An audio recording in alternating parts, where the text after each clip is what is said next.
Kerala PSC ഉദ്യോഗാർത്ഥികൾക്ക് സന്തോഷിക്കാവുന്ന ഒരു മികച്ച പ്രതീക്ഷ നൽകുന്ന ഒരു വാർത്തയാണ് പുറത്തു വന്നിരിക്കുന്നത്. കേരള പോലീസ് ഫോഴ്സിൽ 2043 നിയമനങ്ങൾക്ക് സർക്കാർ ഉത്തരവ് പുറപ്പെടുവിച്ചിരിക്കുന്നു. 2023 നിലവിൽ വന്ന റാങ്ക് ലിസ്റ്റിൽ നിന്നും കാര്യമായ നിയമനങ്ങളൊന്നും ഉണ്ടായിട്ടില്ല എന്ന് മാത്രമല്ല, 2024 CPO പരീക്ഷയുടെ ഷോർട്ട് ലിസ്റ്റും പുറത്തു വന്നിരിക്കുന്നു. PSCയുടെ CPO പരീക്ഷകൾ വെറുതെയാണെന്നുള്ള ഒരു നിരാശയും ആശങ്കയും, അതുപോലെ തന്നെ ഇനി വർഷാവർഷങ്ങളായുള്ള പരീക്ഷാ തയ്യാറെടുപ്പിനെ കുറിച്ചുള്ള ആശങ്കകൾക്കുമിടയിലാണ് ഏതൊരു PSC ഉദ്യോഗാർത്ഥികൾക്കും സന്തോഷം പകരുന്ന ഈ വാർത്ത പുറത്തു വന്നിരിക്കുന്നത്.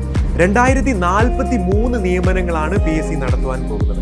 അതുപോലെ തന്നെ പല ജില്ലകളിലേക്കും PSC നിയമന ശുപാർശ അയച്ചു കഴിഞ്ഞു എന്ന വാർത്തയും ഇതോടൊപ്പം പുറത്തു വന്നിട്ടുണ്ട്. 2025 ജൂൺ വരെയുള്ള വിരമിക്കൽ ഒഴിവുകൾ കൂടെ കണക്കിലെടുത്താണ് CPO പരിശീലനത്തിന് ഇത്രയും പേരെ നിയമിക്കുന്നത്. 9 മാസത്തെ പരിശീലനത്തിന് ശേഷമായിരിക്കും ഇവരുടെ നിയമനം നടക്കുവാൻ പോകുന്നത്.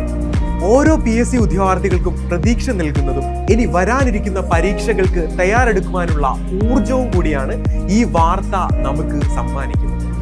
ഇതുവരെയുള്ള കണക്കുകൾ പ്രകാരം 30,363 പേർക്ക് നിയമന ശുപാർശകൾ അയക്കുകയും ഡിസംബറോടുകൂടി നിയമനങ്ങളുടെ എണ്ണം 34,000 കടക്കുമെന്നാണ് PSCയുടെ കണക്കുകൾ സൂചിപ്പിക്കുന്നത്.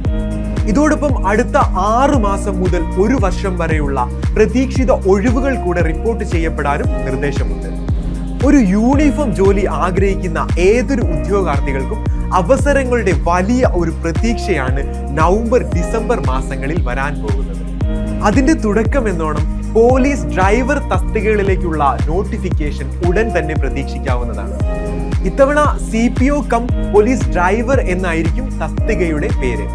+2 യോഗ്യതയിൽ HMV ലൈസൻസും ബാഡ്ജും ഉള്ളവർക്ക് ഈ തസ്തികയിലേക്ക് അപേക്ഷിക്കാവുന്നതാണ്.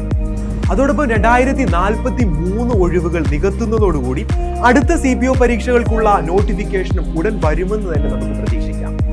ഏതൊരു മത്സര പരീക്ഷയെ സംബന്ധിച്ച് സിലബസും ചോദ്യ പേപ്പർ പാറ്റേണും മനസ്സിലാക്കി പരിശീലിച്ചാൽ മാത്രമേ ആദ്യ റാങ്കുകൾ കരസ്ഥമാക്കി സർക്കാർ ജോലി എന്ന സ്വപ്നം നേടിയെടുക്കാൻ സാധിക്കുകയുള്ളൂ. ഓരോ ഉദ്യോഗാർത്ഥികൾക്കും CPO അഥവാ പോലീസ് ഡ്രൈവർ തസ്തികകളിലേക്ക് മികച്ച പരിശീലനം ഉറപ്പാക്കാൻ ടാലന്റിന്റെ റാങ്ക് ഫയലുകളും സ്പെഷ്യൽ ടോപ്പിക്സ് ബുക്സുകളും ലഭ്യമാണ്. +2 ലെവൽ വരെയുള്ള കേരള PSCയുടെ പരീക്ഷാ മാതൃകയെ അടിസ്ഥാനമാക്കിയുള്ള CPO റാങ്ക് ഫയൽ, 2024 ജൂലൈ മാസം മുതൽ നിലവിൽ വന്ന പുതിയ ക്രിമിനൽ നിയമങ്ങളായ ഭാരതീയ ന്യായ സംഹിത, ഭാരതീയ നാഗരിക് സുരക്ഷാ സംഹിത, ഭാരതീയ സാക്ഷി നിയമം എന്നിവ ഉൾപ്പെടുത്തിയ സ്പെഷ്യൽ ടോപ്പിക്സ് ബുക്സും, അതോടൊപ്പം പോലീസ് ഡ്രൈവർ സ്പെഷ്യൽ ടോപ്പിക്സ് ബുക്സും ടാലന്റ് പുറത്തിറക്കിയിട്ടുണ്ട്. ഇനി വേണ്ടത് നോട്ടിഫിക്കേഷനായി കാത്തിരിക്കാതെ ഏറ്റവും മികച്ച പരിശീലനം ആരംഭിക്കുക എന്നുള്ളതാണ്. Well began is half done. ലക്ഷക്കണക്കിന് അപേക്ഷകരോട് നിങ്ങൾ മത്സരിക്കുമ്പോൾ ഏറ്റവും മികച്ച പഠന സഹായികൾ തന്നെ നിങ്ങൾ ഉറപ്പുവരുത്തേണ്ടതുണ്ട്. മറ്റാർക്കും അവകാശപ്പെടാനാവാത്ത 10,000 സർക്കാർ ഉദ്യോഗസ്ഥരെ സംഭാവന ചെയ്ത പതിറ്റാണ്ടുകളുടെ പാരമ്പര്യമുള്ള ടാലന്റിന്റെ പഠന സഹായികൾ CPO പോലീസ് ഡ്രൈവർ പരീക്ഷകൾക്കുള്ള നിങ്ങളുടെ തയ്യാറെടുപ്പിന് ഒരു മികച്ച മുതൽക്കൂട്ടാകുമെന്ന് ഞങ്ങൾക്ക് ഉറപ്പുണ്ട്. സമയം പാഴാക്കാതെ സർക്കാർ ജോലി എന്ന ലക്ഷ്യം മുൻനിർത്തി മികച്ച പഠന സഹായികളുമായി നിങ്ങളുടെ തയ്യാറെടുപ്പുകൾ ആരംഭിക്കും. ഏവർക്കും ഞങ്ങളുടെ വിജയാശംസകൾ.